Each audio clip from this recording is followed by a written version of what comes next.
मंगलमय मंगलकरण वीतराग विज्ञान नमो ताहि जाते भये अरहंतादि महान करि मंगल करि हो महाग्रंथ करण को काज जाते मिले समाज सब पावै निज पद राज। मोक्ष मार्ग प्रकर्षक ग्रंथ पर अपनी चर्चा चल रही है। इसमें छठे अधिकार के आधार से हम देख रहे हैं कि किस तरह से मिथ्या मान्यताएं चलती हैं, कैसे जीव कुदेव आदि के चक्कर में फंस जाता है। कुदेव, कुगुरु, कुधर्म, चर्चा भले कुदेव की चले, लेकिन वहां जब भी मान्यता के संबंध में बात आए तो हमारी प्रवृत्तियों के बारे में भी वही तर्क उसमें लागू हो जाएंगे। ये हमें वहां पर अच्छे से समझ लेना चाहिए, देख लेना चाहिए। जैसे भी हमारी प्रवृत्तियां अगर वो मोक्ष मार्ग के विपरीत हैं और उनको हम धर्म मानने की भूल करते हैं, तो उनमें भी यही तर्क और यही युक्तियां लगा करके हमें हमारी आदतें सुधारनी चाहिए। हमारी बात चल रही थी कुदेव आदि को क्यों माना जाए, मतलब नहीं माना जाए। सामने वाले ने तर्क वितर्क भी किए कि इनसे हमको कुछ लाभ नहीं हो तो ना हो, लेकिन मानने में नुकसान क्या है, मतलब बुरा क्या है उसमें, कुछ बिगाड़ है क्या? अगर हम उनको नमस्कार करते हैं, उनको पूजते हैं या उनके सेवा शुश्रूषा करते हैं, उनके अनुसार हमारा आचरण बनाते हैं, तो उसमें गलत क्या है? फायदा नहीं हो तो नहीं हो, बिगाड़ तो नहीं हो रहा ना कुछ भी। तो टोडरमल जी ने कितना सुंदर जवाब दिया था, वो कल हमने देखा कि भाई बिगाड़ नहीं होता तो हम क्यों मना करते? हम कोई पागल थोड़े ना, तो जो बिना बात ही तुम्हें कि ये मत करो, ये मत करो, ये मत करो कहते रहेंगे। कुछ ना कुछ नुकसान होगा तभी कहेंगे ना। और नुकसान क्या? कि पहला बड़ा नुकसान तो ये कि उससे मिथ्यात्व दृढ़ होता है।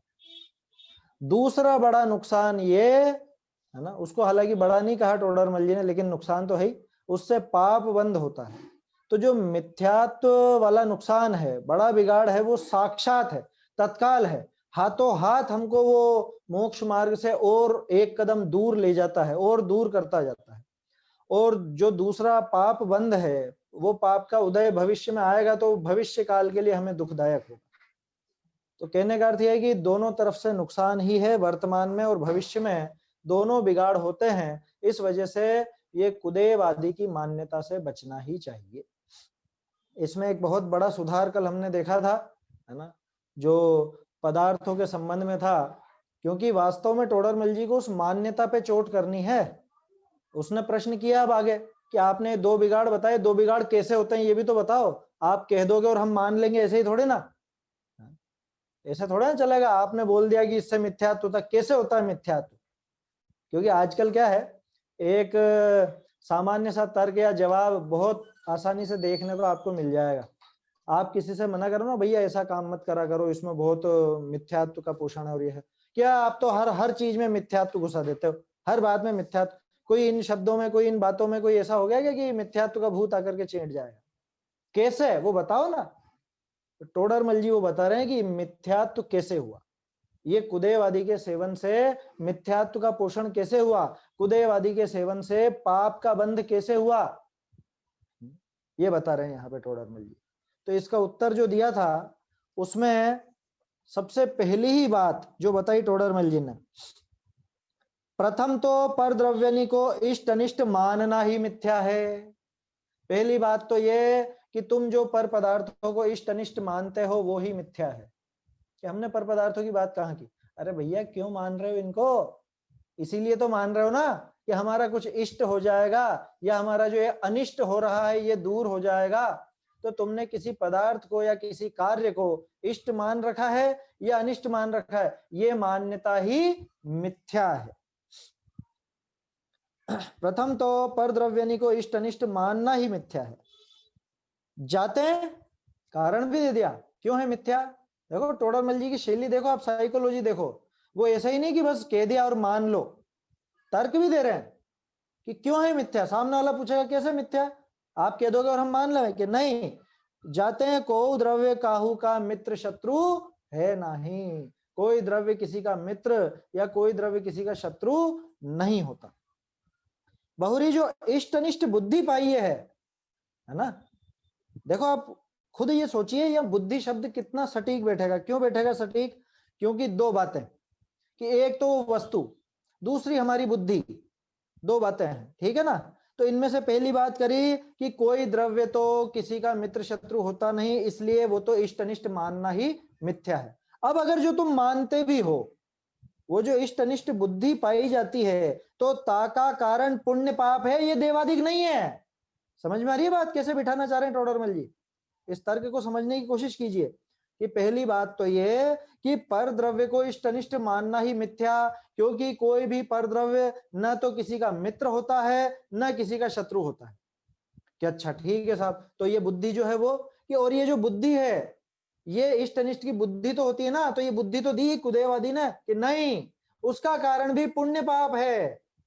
माने न तो वो पदार्थ इष्ट अनिष्ट था, और ये जो बुद्धि भी हुई है तो ये कोई कुदेवादी की वजह से नहीं हुई है, बल्कि आपके जो पुण्य और पाप का उदय है उस अनुसार ये बुद्धि पाई जाती है। ये संशोधन वास्तव में बहुत जरूरी है, ये बहुत एकदम अलग हटके है ये संशोधन। पूरा वाक्य बदल गया, पूरी उसकी थीम बदल गई उत्तर की। प्रथम तो पर द्रव्य को इष्ट अनिष्ट मानना ही मिथ्या है, जाते को द्रव्य काहू का मित्र शत्रु है नहीं, एक बात। दूसरी बात, बहुरी जो इष्ट अनिष्ट बुद्धि पाई है तो ताका कारण पुण्य पाप है। तो क्या करना? ताते जैसे पुण्य बंद होई पाप बंद ना होई सो करो। ये कुदेवादी के चक्कर में क्यों पड़ते? उसका वो छुपा हुआ भाव समझ में आ रहा है आपको? क्या बताना चाह रहे हैं टोडरमल जी कि भाई क्या करना चाहिए तुमको? पदार्थ के पीछे तो मत पड़ो, क्योंकि पदार्थ तो इष्ट अनिष्ट होता ही नहीं है।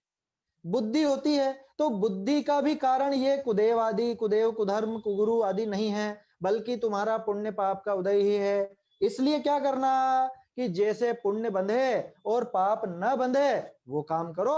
देव आदि, ये कुदेव आदि के चक्कर में मत पड़ो, ये बताना चाह रहे हैं टोडरमल जी। इसके बाद देखिए, अच्छा अब अगर तुमको कर्म उदय का भी निश्चय नहीं हो, बहुरी जो कर्म उदय का भी निश्चय न होई, इष्ट अनिष्ट के बाह्य कारण तिनके संयोग वियोग का उपाय करे। अगर तुमको कर्म उदय का भी निश्चय नहीं हो कि हमारे तो क्या पता पाप का उदय हो तो या पुण्य का उदय हो तो, है हमें तो पता नहीं ना कौन सा कर्म बंधा हुआ है। फिर से पढ़ता हूं, बहुरी जो कर्म उदय का भी निश्चय न हुई, ये तीसरी बात आ गई। अब पहली वो पदार्थ के ऊपर थी, दूसरी बुद्धि के ऊपर थी। अब फिर से तर्क कर रहे हैं कि हमें पता थोड़ी ना हमारे पाप का उदय है या नहीं, तो इसलिए हमको किसी का सहारा तो चाहिए ना, हम ऐसे ही कैसे कुछ भी कर लेंगे, हमें तो सहारा चाहिए, और उस सहारे के लिए हम इन कुदेव को गुरु कुधर्म के पास जाते हैं। तो अगर तुमको कर्म उदय का भी निश्चय न हो, इष्ट अनिष्ट के बाह्य कारण तिनके संयोग वियोग का उपाय करे, सो, है ना, ये सो शब्द था, इसमें क्या आया प्रकाशित प्रति में? परंतु, है ना। सो का यहाँ पे परंतु अर्थ नहीं निकल रहा है, ये यूं बताना चाह रहे हैं टोडरमल जी। सो कुदेव के मानने ते इष्ट अनिष्ट बुद्धि दूर होती नहीं, केवल वृद्धि को प्राप्त हो है। कि तुम जो करना चाह रहे थे वो किसी भी तरह से ये कुदेवादी के द्वारा तो बैठेगा नहीं। अगर तुमको कर्म उदय का भी निश्चय नहीं है और तुम बाहर में इष्ट अनिष्ट का प्रयास भी करते हो, तो वो कुदेव आदि से तो इष्ट अनिष्ट की बुद्धि बढ़ती ही है, वो घटती नहीं है। समझ में आ रही है बात? वृद्धि को ही प्राप्त हो है। बहुरी पुण्य बंध भी नहीं होता, पाप बंध हो है, और इस चक्कर में आपके पुण्य बंध भी नहीं होता है, उल्टा पाप ही बंधता रहता है। दोनों की सिद्धि कर दी टोडरमल जी ने कि मिथ्यात्व कैसे बंधा और पाप बंध कैसे हो। क्योंकि सामने वाले का प्रश्न यही था कि कुदेवादी को मानने में हमारे मिथ्यात्व कैसे हो गया या पाप का बंधन कैसे हो गया। ये ऐसी उल्टी सीधी प्रवृत्ति करने में मिथ्यात्व कहां से हो गया? हमने मकान पे काली हांडी लगा ली, उसमें मिथ्यात्व हो गया? या हमने वो कुछ, ये तो कल उदाहरण लिए थे इसलिए मैंने वो दोहरान कर दिया थोड़ा सा, मतलब कुछ भी ऐसी प्रवृत्ति करके इसमें मिथ्यात्व कहां से हो गया? ऐसे हो गया। क्योंकि पहली बात तो तुमने उन पदार्थों को इष्ट अनिष्ट का कर्ता माना, उस क्रिया को इष्ट अनिष्ट का कर्ता माना, तो जो तुम इष्ट अनिष्ट मान रहे हो ना, तो वो पदार्थ इष्ट अनिष्ट है, और ना ही जिसको तुमने इष्ट अनिष्ट का कर्ता माना है वो भी तुम्हारे इष्ट अनिष्ट का कर्ता नहीं है। इष्ट अनिष्ट का कर्ता कौन है कि वो तो तुम्हारे पुण्य और पाप का उदय है।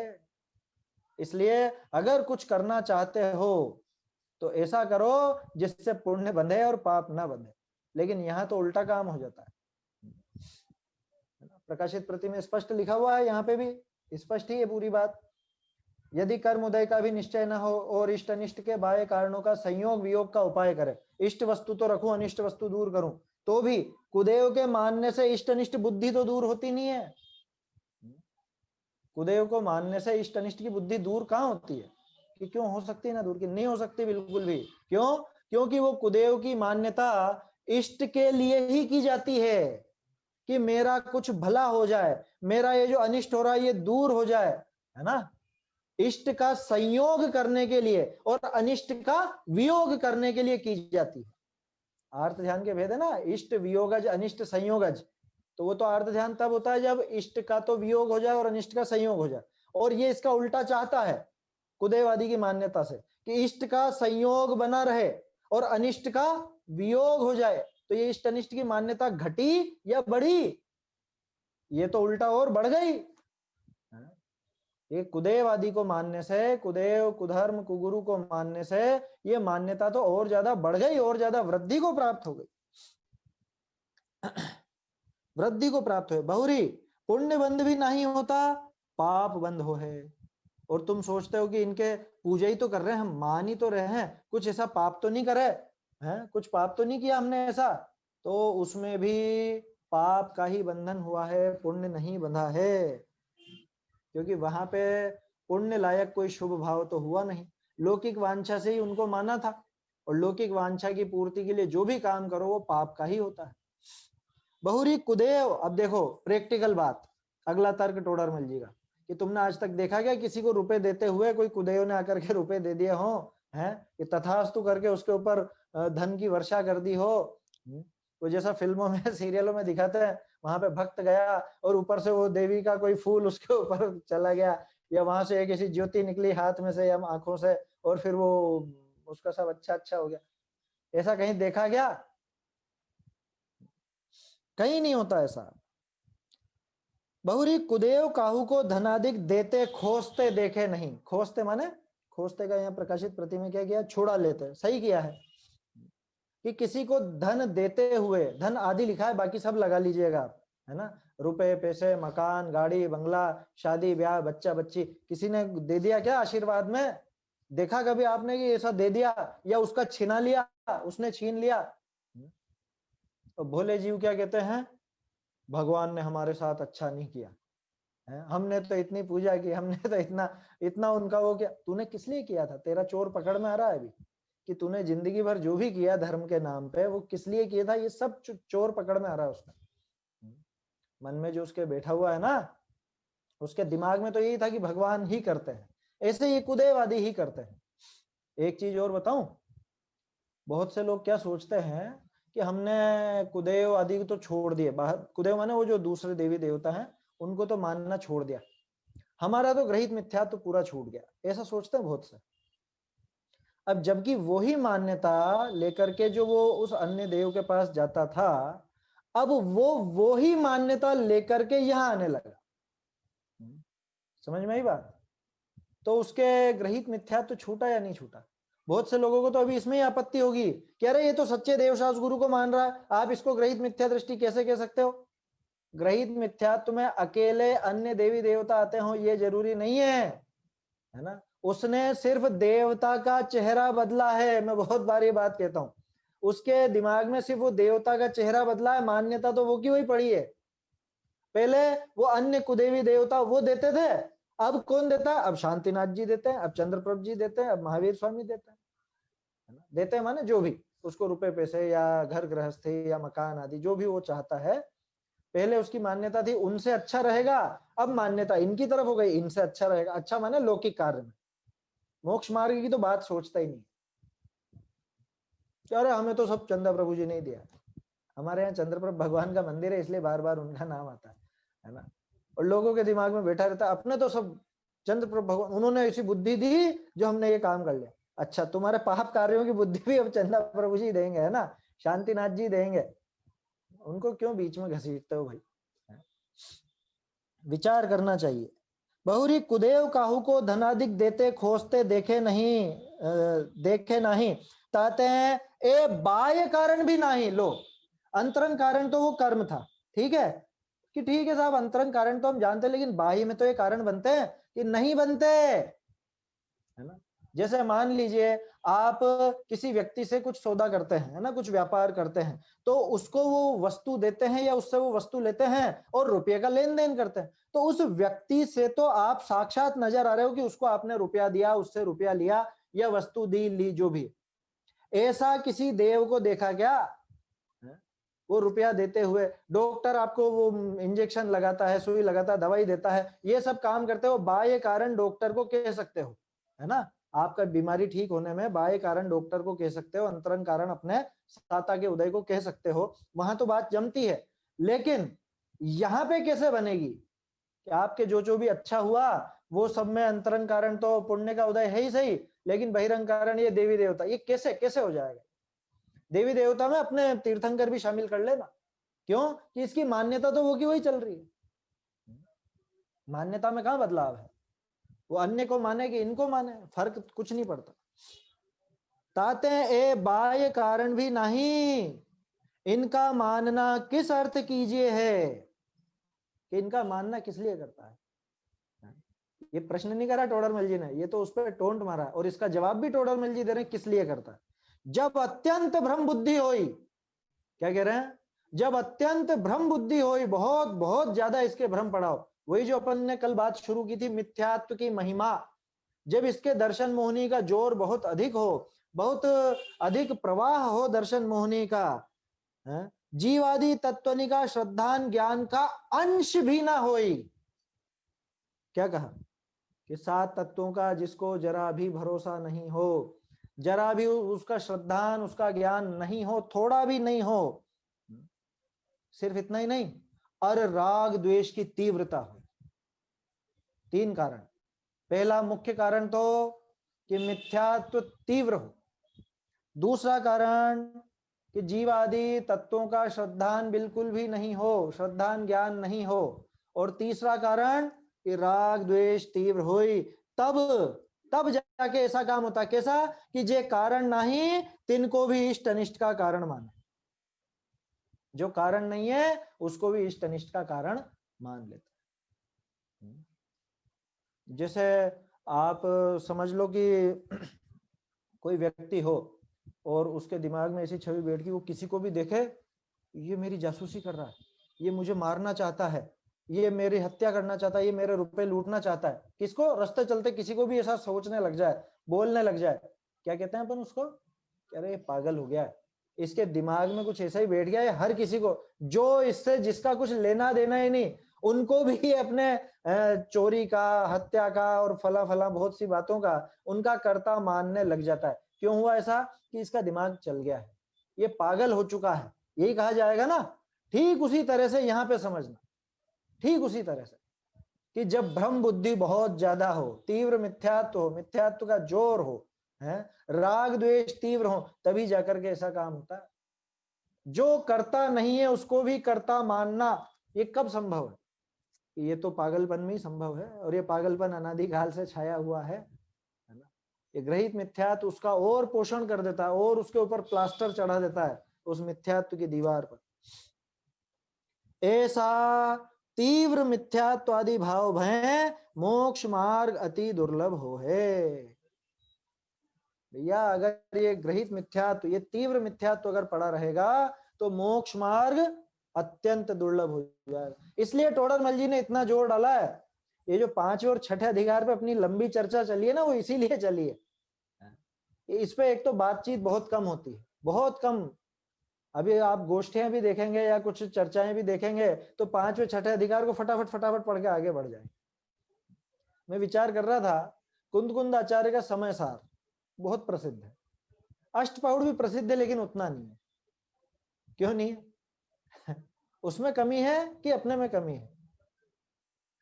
ये विचार करना चाहिए। अब ऐसे ही टोडरमल जी की भी बात हम पढ़ते हैं, बहुत अच्छा सब करते हैं, लेकिन अब बाकी सब अधिकार तो बहुत अच्छे लगते हैं, पांचवा छठा अधिकार अपन छोड़ना चाहते हैं। टोडरमल जी की लेखनी में कोई कमी नहीं है, इन बातों में कोई कमी नहीं है, ये हमारी चूक है, हमारी क्या कहें, अब हमारा प्रमाद है या हमारा थोड़ा सा डर है, बिना बात का डर है। क्यों नहीं नहीं ये बातें नहीं करना, ये बातें नहीं करना, इनसे क्या थोड़ा विवाद हो जाता, किस बात का विवाद खड़ा हो जाएगा है? आप समाज को लेके मोक्ष में नहीं जा सकते, ये सबसे पहले दिमाग में बिठा लीजिए। धन समाज गजबाज राज तो काज ना आवे, ये अपन पढ़े हुए हैं, इसलिए परवाह नहीं करनी, समाज या धर्म दोनों में से एक चुनना पड़ेगा, और धर्म में जो विसंगतियां हैं अगर उनकी तरफ हम आंखें मूंदे रहेंगे तो हम आगे नहीं बढ़ सकते, मोक्ष मार्ग में धर्म मार्ग में आगे नहीं बढ़ सकते। इसलिए ये बातें बहुत जरूरी हैं, और इसीलिए थोड़ा सा अपन डिटेल में इसको ले रहे हैं, है ना। आप लोगों को लग रहा होगा कि शुरू के 4 अधिकारों पे तो इतनी डिटेल में बात ही नहीं हुई, और इन पे एक कारण ये भी कि इन अधिकारों की लंबाई भी ज्यादा है, विषय भी ज्यादा है। दूसरा ये कि इन विषयों पे चर्चा नहीं होती, इसलिए चर्चा का मौका बना तो कर रहे हैं अपन। आप लोगों को अगर कुछ आपत्ति हो या कुछ हो तो जरूर बता दीजिएगा, है ना, यूट्यूब पर या फिर जैसे भी व्हाट्सएप वगैरह पे, जो भी साधन आपको लगे। चलिए आगे बढ़ते हैं अपन। तो इस तरह से इस विषय में एक संशोधन भी था, और ये एक गंभीर बात थी जो कुदेव आदि के संबंध में था। ये कुदेव का प्रकरण पूरा हो गया, अब कुगुरु की बात आ रही है, ये बहुत गंभीरता से समझने लायक बात है ना। अपने क्या कहें, देखो हमारे यहाँ तो कहते हैं कि कान के कीड़े झड़ जाने चाहिए बिल्कुल, है ना। ये बातें सुनकर सब निकाल दो, तब जाके वो धर्म की बात प्रवेश कर पाएगी। बिल्कुल मन में शंका मत रखना। ये बातें क्यों कह रहा हूं, इसलिए कह रहा हूं क्योंकि कुगुरु के निरूपण में वर्तमान में जो हमारे, अब साफ साफ कह ही देता हूं, नग्न दिगंबर वेशधारी मुनिराज हैं, उनमें जो शिथिलाचार आदि नजर आता है वो सारी बातें इसके अंदर आएंगी।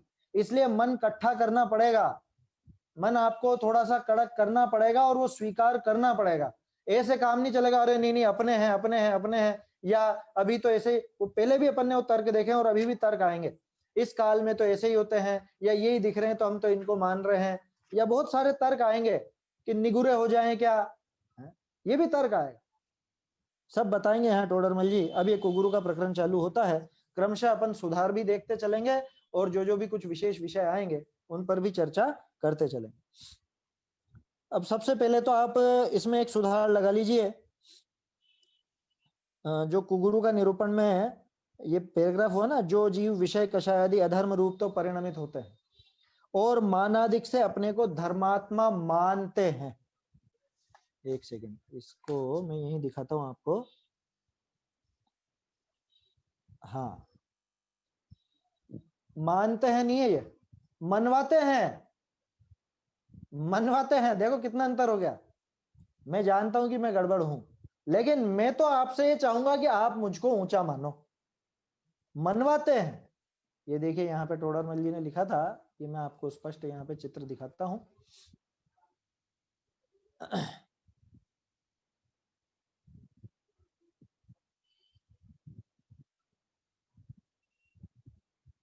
ये देखिए, आपको धर्मात्मा मनावे, मनावे न कि माने, है ना, मनावे, मनवाते हैं।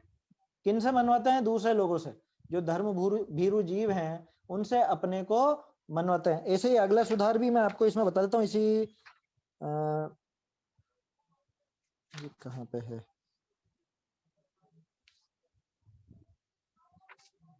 हाँ वो सोनगढ़ वाली पुस्तक में है, इसी के 2 लाइन नीचे बड़ा मनवाते हैं के स्थान पे आपको बड़ा मनवाते हैं, ये हाशिए में लिखा हुआ है ना। सोनगढ़ वाली प्रति में आपको छूट गया है, वहां आप लगा लीजिए। जयपुर वाली प्रति में तो सही है, आपको बड़ा मनवाते हैं माने स्वयं को बड़ा मनवाते हैं।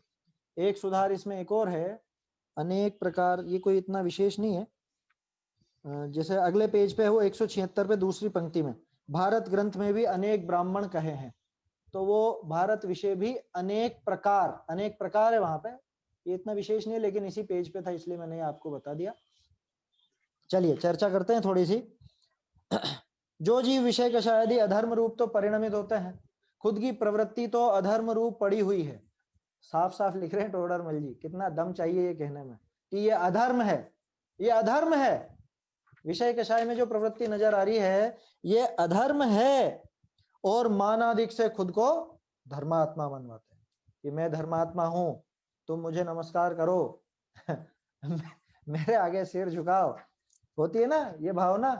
हमने तो देखा आवाज लगाते हुए लोगों को, देख लिया कि ये आदमी इधर से चुपचाप निकल गया, ये इधर नहीं आया, आवाज लगाएंगे ए भैया इधर आना अरे क्या क्या प्रवृत्ति है।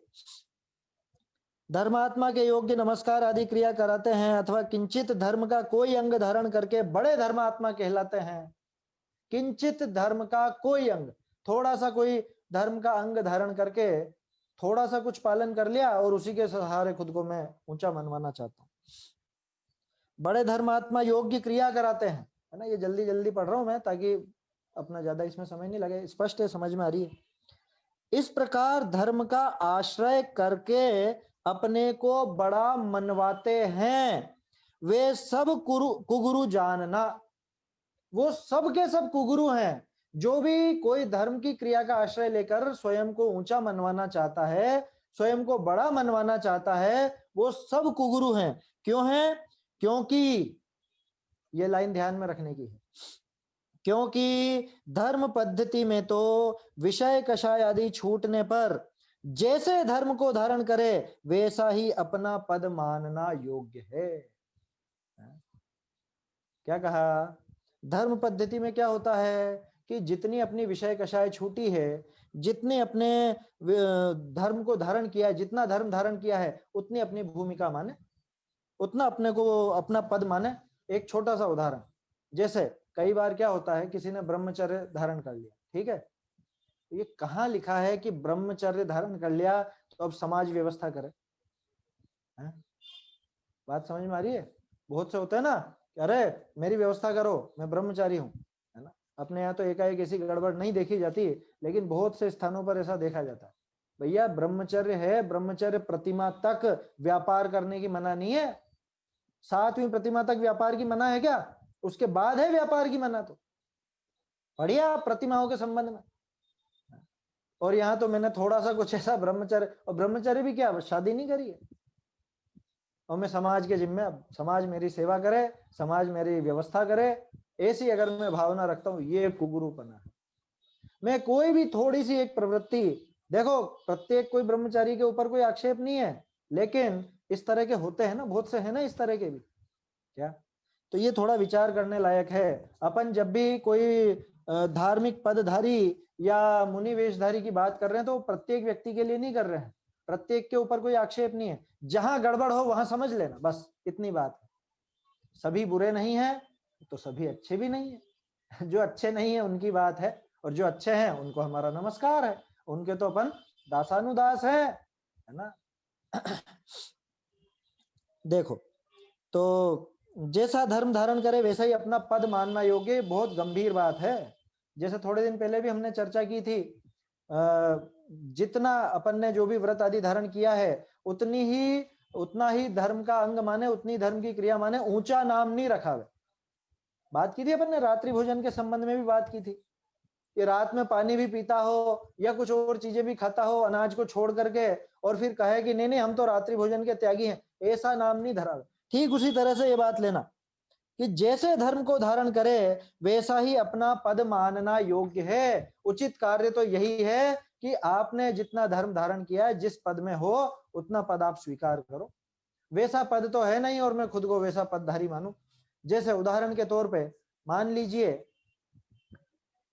जैसे पहले ऐसी प्रथा चल गई थी, प्रथा क्या चल गई थी, ऐसा होता था पहले, टोडरमल जी के समय आपने सुना होगा किस्सा, टोडरमल जी के भी पहले का, वो जो दीवान थे शायद अमरचंद जी, रतन चंद जी, वो संगी जी का मंदिर सांगानेर का, वहां पे भट्टारक जी की गादी थी, है ना। वो उन भट्टारक ने उनको, जब ये कुछ बोलते वो गड़बड़ बोलते, और ये जो दोनों दीवान थे पिता पुत्र, ये उस बात का विरोध करते कि नहीं नहीं ऐसा अर्थ नहीं है, तो उन्होंने उनको बाहर निकलवाया, जूते मारो इनको, गोबर लपेट के जूते मारो, ऐसे ऐसे उल्लेख हैं, उनको मार करके भागा, हम साधु हैं हमको साधु मानो, ऐसी मान्यता चल गई थी। जो वो वस्त्रधारी भट्टारक की बात कर रहा हूँ, भट्टारक शब्द का अर्थ वस्त्रधारी नहीं होता है, भट्टारक तो मुनिराज के लिए प्रयोग आता था वो शब्द पहले। अब आजकल भट्टारक का अर्थ हो गया वो लाल वस्त्र धारण करने वाले जो होते हैं। अभी गनीमत यह है कि अभी वो खुद को मुनि तो नहीं कहलाते हैं, है ना, ऐसा सुनने में नहीं आया। अगर वो खुद को मुनि कहलाने लग जाए तो बहुत गड़बड़ है। पहले होता था ऐसा, हो चुका है ऐसा, इसलिए वो बात मुझे एकदम ध्यान आई कि जैसे धर्म को धारण करे वैसे ही अपना पद मानना योग्य है। मैं नीची पदवी में हूं और खुद को ऊंची पदवी का धारक कहलाऊं, खुद को ऊंचा धर्मात्मा कहलाऊं, ये बिल्कुल भी उचित नहीं है ना। तो ये चीज अपने को समझनी चाहिए। इसके आगे अपन देखते हैं, एक पंक्ति बहुत अच्छी है, नीचे विचारणी है, इस पेज पर आखिरी पंक्ति है, कुल की उच्चता तो धर्म साधन से है। इसको अभी इस प्रकरण से हटा लो, अपने ऊपर लगा लो। क्या मतलब? हम जैन है ना, जैन, हम मुमुक्षु हैं, हम स्वाध्यायी हैं, जैन हैं, हम ऊंचे हैं। किस लिए? क्या ऊंचा काम कर रहे हो? रात में तुम खाते हुए दिख रहे हो, बाजार में तुम है ठेलों पर, क्या कहूं, बिल्कुल देख देख के ऐसा लगता है क्या जानवरों की तरह वो भीड़ बना के बिल्कुल खड़े हुए हैं, बाजार में खा रहे हैं, रात में खा रहे हैं, आलू प्याज आदि खा रहे हैं, और बड़ी गर्व से कहते हैं कि हम जैन हैं। काहे का जैन है तू? कुल की उच्चता तो धर्म साधन से है, तू किस बात का ऊंचा समझता है खुद को? कह रहे दूसरे लोग तो नीचे हैं, हम लोग ऊंचे, हम जैन हैं, हम जैन कुल में पैदा हुए। काहे का कुल का ऊंचा है? कुल से ऊंचा तब कहलावे जब उस कुल की मर्यादा रखे, उस कुल के अनुकूल आचरण करे। तो जैन कुल में पैदा हो गया, तेरे माँ बाप जैन थे, लेकिन तूने तो जैन का कोई आचरण करा दिख नहीं रहा। अब इसी तरह से आजकल मुमुक्षु हो चुका है। मुमुक्षु शब्द कोई जातिवाचक तो था नहीं, कोई मुमुक्षु समाज तो होता नहीं था। मुमुक्षु माने तो सीधा सीधा अर्थ है जो मोक्ष की इच्छा जिसको हो वो मुमुक्षु। ऐसा ही है ना, अन्य मत में भी मुमुक्षु शब्द आता है, गीता वगैरह में आपको मुमुक्षु शब्द पढ़ने को मिल जाएगा। मुमुक्षु माने जो मोक्ष की इच्छा रखे। अब लेकिन आज एक समाज का एक समझ लो वर्ग बन गया कि हम मुमुक्षु समाज से और हम गैर मुमुक्षु है। क्या क्या मान्यताएं चल रही है। कोई खुद को मुनि भक्त कहने लग गए हैं, कोई खुद को मुमुक्षु समझने लग गए हैं। अरे मुमुक्षु ही मुनि भक्त होता है, मुनि भक्त ही असली मुमुक्षु होता है, लेकिन वो एक धड़े बना लिए। तो मेरा कहना तो यह है कि अगर कोई खुद को मुमुक्षु भी कहता हो तो उसके आचरण से दिखना चाहिए। मुमुक्षु बाजार की चाय पीता हुआ नजर आ जाएगा, बाजार में खाता हुआ नजर आ जाएगा। आज कितने हैं जो खुद को मुमुक्षु कहते हैं और बाजार का कुछ भी नहीं खाते? कितने जने ऐसे, कितने परिवार हैं ऐसे जिनके घर में बाजार का बना हुआ कुछ भी नहीं आता है? शर्म आनी चाहिए अपने को। हम लोग जैन कहते हैं खुद को, हम लोग खुद को मुमुक्षु कहते हैं, हम मोक्ष मार्गी कहते हैं, कुंद कुंदाचार्य का अनुयायी कहते हैं खुद को, और बाजार में खाते हैं, बाजार से बनी हुई चीजें खाते हैं, ब्रेड बिस्किट टॉफी बिस्किट वगैरह ये सब खाते हैं। हिंसक हिंसक वस्तुओं का सेवन करते हैं हम, और उसमें शान मानते हैं। मतलब दुख और गुस्सा ऐसा होता है, ऐसा आता है देख देख करके। अपने जैन भाई, अपने जैन लोग, मुमुक्षु लोग, वो फोटो चढ़ाएंगे फेसबुक पे, व्हाट्सएप पे, कहां पे? वो होटल में खाते हुए खुद का। कि तुझे शर्म नहीं आती? जैसे कोई व्यक्ति नाली में गिर गया और फिर खुद का फोटो खींचे कि देखो देखो मैं नाली में गिरा। ठीक ऐसे ही ये वहां नाली में कीचड़ में गिरा हुआ है। कौन सी नाली कीचड़? ये बाजार में जो खा रहा है, होटल में खा रहा है, आलू प्याज आदि खा रहा है, ये क्या है? नाली में गिरा हुआ नहीं है ये? हमें गंभीरता से इस बात पर विचार करना चाहिए। हमारे बच्चों को, हमारे आने वाली पीढ़ी को ये सारी की सारी हमको समझ लीजिए प्रेरणा देनी चाहिए, उनकी थोड़ी सी लगाम कसनी चाहिए। कुल की उच्चता तो धर्म साधन से है। आप खुद को जैन नाम लिख करके ऊंचा नहीं कहला सकते। आपको पता है अखबार में कभी आप खबरें पढ़ते हो, कभी आपका इस बात पे ध्यान गया? किसी भी अन्य व्यक्ति का कांड हो, उसका कोई जैसे नाम लिखा जाता है, मान लीजिए जैसे विक्रांत मेरा नाम है, ठीक है, अगर मान लो मैं शर्मा होता, गुप्ता होता, या कोई और भी होता, सिंह भी होता, तो विक्रांत सिंह या विक्रांत शर्मा गुप्ता ऐसा नहीं लिखेंगे कि इसने ये कांड किया। लेकिन अगर जैन हो, कभी गौर करना इस बात, जैन नाम खोल करके लिखते हैं अखबार वाले, कभी भी देखना, पूरा नाम देते हैं, पूरा नाम सरनेम सहित। देख देख के अपनी आंखें शर्म से झुक जाती है कि ये जैन और इसने ऐसा कांड किया क्या, कि इसने ऐसी धोखाधड़ी की, या इसने ऐसा हत्या की, या लूटपाट की, या जो भी।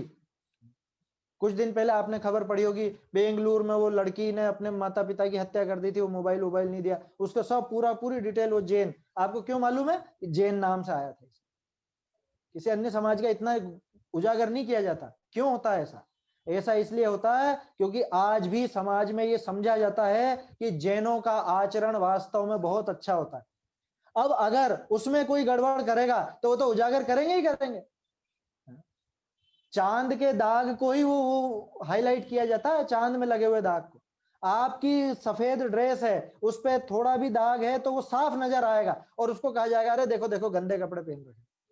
वो जो पेंटर लोग होते हैं ना, उनके कपड़े पूरे ऐसे चितकबरे हो जाते हैं रंग में। कभी कोई कहता है कि अरे देखो कैसे कपड़े पहन रखे, देख कोई कहता है? कोई नहीं कहता, क्योंकि जानते हैं इसके तो पूरा ही कपड़ा ही ऐसा है, उसमें क्या कहना कि ये दाग लग गया, कि ये गंदा हो गया। आपने सफेद कुर्ते पजामे पहने हैं, आपने शुभ्र स्वच्छ वस्त्र पहने हैं, आपके अगर कोई गंदगी लगेगी तो उसको सभी हाईलाइट करेंगे, और करना ही चाहिए। मैं तो कहता हूं, क्यों करना चाहिए? ताकि आपको शर्म तो आए कि आप जैन कुल के हो। कभी भी हमारा आचरण ऐसा नहीं होना चाहिए कि जिससे सामने वाले को ये लगे कि अरे जैन ऐसे भी होते हैं। पहले जैनों को देखते ही पहचान लिया जाता था कि आप जैन है क्या। क्यों? कि वो देखते थे कि ये अपना पानी साथ में लेके चल रहे हैं, अथवा छान करके पी रहे हैं, छन्ना लगा करके पी रहे हैं। ट्रेन में सफर कर रहे हैं, मान लो सूर्यास्त होने वाला, उसके पहले ही भोजन कर रहे हैं, तो सामने वाला अपने आप समझ जाता था कि ये जैन। हर धर्म का व्यक्ति अपने अपने हिसाब से क्रिया करता है, आप देख के पहचान सकते हो। रास्ते चलते मान लो कुछ भी हो रहा हो और एकदम से 2 बजे जो भी उसका समय है वो वहां पर ऐसे अजान के लिए बैठ जाए, आप समझ जाओगे कि ये मुसलमान है। पहचान जाते हैं ना अपन, बातों से पहचान जाते हैं, उनकी क्रियाओं से पहचान जाते हैं। कोई सरदार जी हैं तो उनकी उस क्रिया से अपन पहचान जाते हैं कि ये सरदार जी हैं, वो तो अलग से नजर आ ही जाते हैं उनकी वेशभूषा से और उससे। कोई भी व्यक्ति अपने धर्म अनुकूल क्रिया से समझ में आ जाता है। आपके पास क्या है जो आप ये दिखा सको कि आप जैन? क्या है हमारे पास? हमारी कौन सी क्रिया है जिसको देख के सामने वाला कह देगा? हमारे कपड़े भी बदल चुके, कोई कपड़े देख करके नहीं कह सकता। देखो मुसलमान भाइयों से सरदार भाइयों को तो देख करके पहचान में आ जाते हैं कि भाई ये मुसलमान है अथवा ये सिख हैं। हमारी ड्रेस भी अब वैसी नहीं बची, तरह तरह की ड्रेस हम पहन रहे हैं, बिल्कुल फुहड़ ड्रेस हम पहन रहे हैं। हमारे बच्चे बच्ची, जिसको साफ शब्दों में कहूँ तो अश्लील ड्रेस हो, ऐसे ऐसे भी पहन के घूम रहे हैं, और उसमें वो अपनी क्या बोलते हैं स्टेटस समझते हैं कि ये तो हाई सोसाइटी की निशानी है। भाई आप किससे ऊंचा समझते हो खुद को? किससे ऊंचे होगे? कुल की उच्चता तो धर्म साधन से है। अगर आप धर्म साधन करते हो तो कुल ऊंचा कहलाएगा, नहीं तो किस बात का ऊंचा? यदि उच्च कुल में उत्पन्न होकर हीन आचरण करे तो उसे उच्च कैसे माने? तुम ऊंचे कुल में हो गए होंगे भले पैदा, और तुम्हारे माता पिता ऊंचे रहे होंगे, ऊंचा उनका नाम होगा, लेकिन हम तुमको ऊंचा क्यों मान ले? कुल की उच्चता तो धर्म साधन से है। आप ऊंचे कुल में हो तो अपना धर्म निभाओ, कम से कम कुल अपेक्षा धर्म धारक तो बनो, कम से कम। देखो ये नहीं कह रहा हूं कुल अपेक्षा ही रह जाओ, उसका पक्ष नहीं ले रहा हूं, लेकिन कम से कम वो अपनी क्रिया में नजर तो आना चाहिए। सच्ची समझ हो वो तो सर्वश्रेष्ठ बात है, लेकिन अगर आपको सच्ची समझ नहीं भी हो रही है तो कम से कम ऐसा आचरण तो रखो कि जिससे सामने वाला ये नहीं कह सकते अरे अरे जैन ऐसे भी होते हैं। पहले तो लोग कहते थे कि नहीं जैन है तो वो गड़बड़ नहीं करेगा, जैन है तो रात में नहीं खाता होगा, जैन है तो बाजार का नहीं चलता होगा इनके। पहले तो लोग ये कहते थे, और अब कह रहे सब देख रखे जैन भी। मतलब हमारी प्रवृत्ति दिखनी चाहिए, हमारी प्रवृत्ति कम से कम ऐसी होनी चाहिए कि जिससे जैन पना झलके, जैन धर्म का गौरव ऊंचा हो, उसकी शान ऊंची हो। प्रभावना और किसको कहते हैं बताओ आप वो जो बांट देते हैं उसका नाम प्रभावना है क्या? मिठाई बांट दी, डब्बे बांट दिए, ये प्रभावना है क्या? प्रभावना तो वो है कि जो आप ट्रेन में जा रहे थे और सूर्यास्त के पहले आप भोजन करने बैठ गए, वो प्रभावना हुई है कि अरे हाँ यार देखो जैन ऐसे होते हैं, जैन रात में नहीं खाते। आप कहीं पर भी पानी पी रहे हो, अपना छान करके पानी पी रहे हो, सामने वाला देखेगा अच्छा अच्छा जैन है भाई, ये हुई है प्रभावना। और हम तो पूरी अप्रभावना करने में लगे हुए हैं। एक बात पक्के में समझ लीजिए, या तो आप धर्म की प्रभावना कर रहे हो और या फिर आप धर्म की अप्रभावना कर रहे हो, दोनों में से एक कंडीशन है।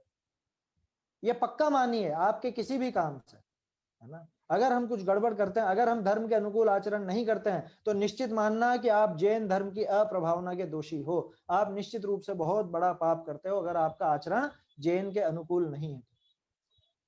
अन्य मती आलू प्याज खाए, उससे ज्यादा पाप जैनी व्यक्ति को आलू प्याज खाने पर लगेगा। ये पक्की बात कह रहा हूं मैं। क्यों? क्योंकि उसकी वजह से धर्म भी बदनाम हो रहा है। अन्य व्यक्ति की वजह से कुछ बदनाम नहीं हो रहा, वो खुद बदनाम होगा तो, और बल्कि नहीं भी हो, क्योंकि उनके यहाँ तो जायज है।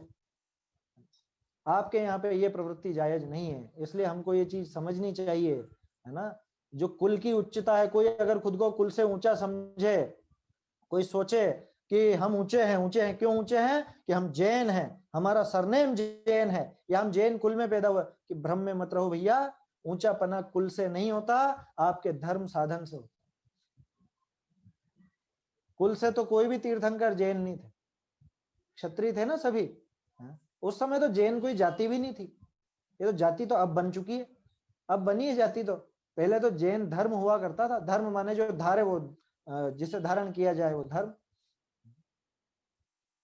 लेकिन अब तो जाति के नाम से ही माना जाता है, तो जाति के नाम से कम हम जैन नाम का तो गौरव ऊंचा करें कि हम जिन धर्म के भक्त हैं, जैन जिनेंद्र देव के भक्त हैं, जैन हैं, तो हमारा आचरण वैसा होना चाहिए। ये दो पंक्तियां थोड़ी विचारणी लगी, इस वजह से इन पर चर्चा की, है ना। निशान लगाने लायक है।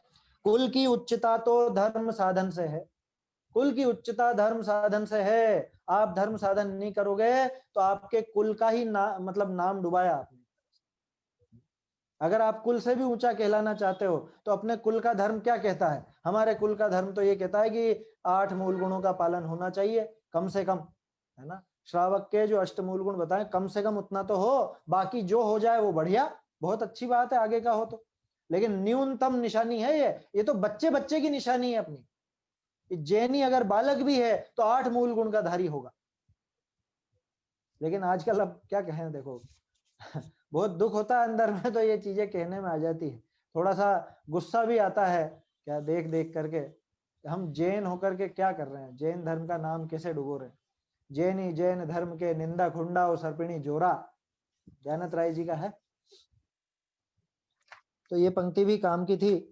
चलिए आगे बढ़ते हैं अपन, है ना। समय तो वैसे हो गया, लेकिन आज थोड़ा लेट चालू हुआ था अपना, 2-3 मिनट और ले लेता हूं मैं।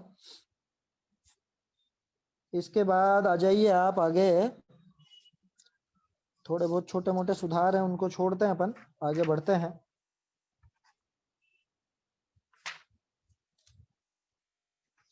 एक ये 176 पेज पे नीचे वाले पैराग्राफ में जो गादी शब्द आया है, मूल में गादी शब्द नहीं था, पाठ था, पाठ।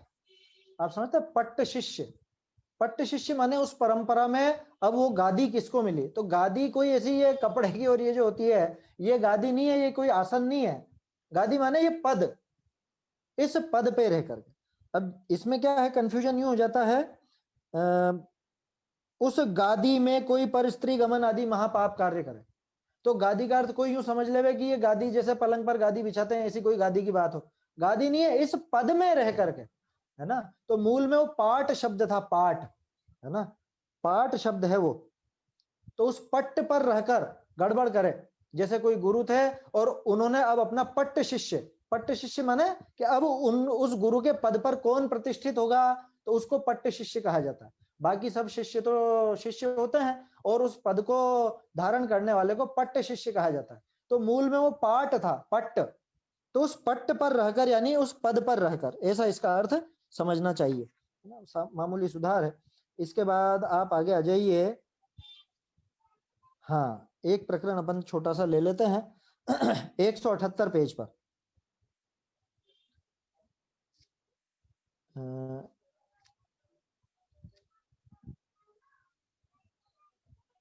178 पेज पर ये नीचे है, ये जो पैराग्राफ दिया है गाथा के बाद, इसमें नीचे से तीसरी पंक्ति आप देखिए। तथा इन वेशियों में कितने ही वेशी अपने वेश की प्रतीति कराने के अर्थ, मिला, अपने वेश की प्रतीति कराने के अर्थ किंचित धर्म के अंग को भी पालते हैं। मतलब कुछ प्रवृत्ति तो दिखती है ना कि भाई इतना तो कर रहे हैं, ये अब थोड़ा सा अपने को विचार करना चाहिए, ये अपने ऊपर आ चुकी है बात। क्या इन वेशियों में कितने ही वेशी, किसी ने वेश धारण कर लिया, कह रहे तो वेशी को तो हम पकड़ लेंगे, कि नहीं पकड़ पाओगे। क्यों नहीं पकड़ पाओगे? क्योंकि वो वेश की प्रतीति कराने के लिए कि हाँ हम दिगंबर वेशधारी हैं, हम नग्न दिगंबर मुनिराज हैं, ऐसी प्रतीति कराने के लिए किंचित धर्म के अंग को भी पालते हैं। क्या अंग पालते हैं? जैसे पीछे और कमंडल ले लिया, जैसे नग्न है, ये हो गया ना, किंचित धर्म का पालन तो कर रहे हैं कि कम से कम नग्न तो है, कम से कम पीछे कमंडल तो है। हमारे बहुत से साथी जेनी भाई, उनका तर्क यही रहता है कि हम तो कुछ नहीं देखते, हम तो बस पीछे कमंडल देखते हैं। कह रहे भैया, पीछे कमंडल धारण करके कोई भी आ जाएगा, तुम उसको नमस्कार करने लग जाओगे, मान लोगे उसे? है?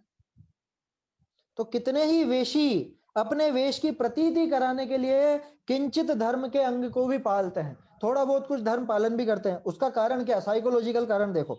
जिस प्रकार खोटा रुपया चलाने वाला उसमें कुछ चांदी का अंश भी रखता है ना? किसी को अगर खोटा सिक्का चलाना हो तो थोड़ी बहुत मिलावट, असली की भी मिलावट करनी पड़ेगी आपको। जैसे समझ लो 10 सिक्के चलाने हैं तो 10 में से 3-4 तो असली रखने ही पड़ेंगे दिखाने के लिए। ये देखो, ये परीक्षा करके देख लो, और उसके सहारे बाकी सारे सिक्के चला देगा। अथवा एक सिक्का भी चलाना है तो उसमें भी वो चांदी का झोल तो देगा ही देगा। चांदी का सिक्का चलाना है तो अंदर भले मिलावट हो, ऊपर ऊपर तो चांदी रहेगी, कुछ चांदी का अंश भी रखता है। उसी प्रकार धर्म का कोई अंग दिखाकर अपना उच्च पद मानते हैं की जगह वापस से सुधार कर लीजिए, मनवाते हैं, है ना? मनवाते हैं यहाँ पे भी क्या? कोई अंग दिखाकर अपना उच्च पद मनवाते हैं लोगों से कि हम ऊंचे पद के धारी हैं। अब सामने वाले का तर्क, मैं प्रश्न बहुत बढ़िया है कि जो धर्म साधन किया उसका तो फल होगा। कि भाई चलो ठीक है, पूरा का पूरा पालन नहीं कर रहे हैं, बहुत सी जगह गड़बड़ भी हो रही है, वही 100 में से 33 नंबर, लेकिन जितना पालन किया उसका तो फल मिलेगा कि नहीं मिलेगा? उतना तो अच्छा है ना। अब इसका जवाब टोडरमल जी क्या देते हैं वो अपन देखेंगे। इसमें कुछ संशोधन भी है, वो भी देख लेंगे और इस पर चर्चा भी कल करेंगे, है ना? आज अपना समय हो गया है। आज थोड़ा तकनीकी समस्या आ गई थी शुरू में, इसलिए थोड़ा लेट प्रारंभ हुआ, तो ये थोड़ा समय अधिक लिया है अपन ने। आगे का विषय कल देखेंगे। निज निधि निज में बताई, यह अनंत उपकार है, इसके लिए जिन वाणी माँ को वंदना शत बार है, वंदना शत बार है।